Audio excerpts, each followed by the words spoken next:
घरी पोहोचताच सिद्धार्थ गौतमाने पाहिले की त्यांचे माता पिता खूप दुःखी झाले होते आणि रडत होते.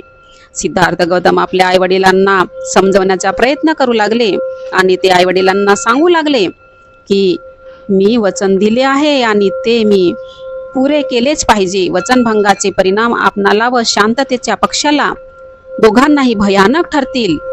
आणि सिद्धार्थ गौतम आईला म्हणाले, आई, आता माझ्या मार्गात आड येऊ नकोस. मला आता आज्ञा दे आणि तुझे आशीर्वाद दे.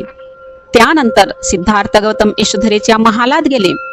यशोधरेला पाहून ते शांत उभे राहिले. काय बोलावे हे गौतमांना काही सुचत नव्हते.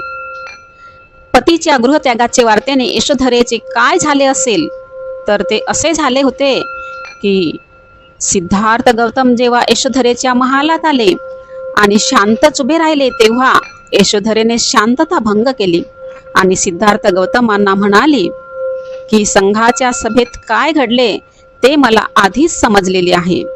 तेव्हा सिद्धार्थ गौतम यशोधरेला म्हणतात की यशोधरा, मला सांग, परिव्रज्या घेण्याच्या माझ्या निर्णयाबद्दल तुला काय वाटते? सिद्धार्थ गौतमांना वाटत होतं की परिव्रजेची बातमी ऐकून ती मूर्छित होऊन पडेल, पण तसं काही झालं नाही.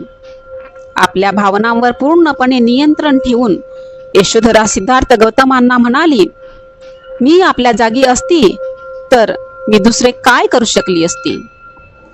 कोलियाम विरुद्ध युद्ध करण्याच्या कामी मी निश्चितपणे भागीदारीन कधीच झाली नसती. आपला निर्णय हा योग्य निर्णय आहे. माझी आपणाला अनुमती आहे आणि संपूर्ण समर्थनही आहे. पुन्हा यशोधरा सिद्धार्थ गौतमांना म्हणाली, मी सुद्धा आपल्या बरोबर परिव्रज्या घेतली असती, पण मला राहुलाचे संगोपन करायचे आहे.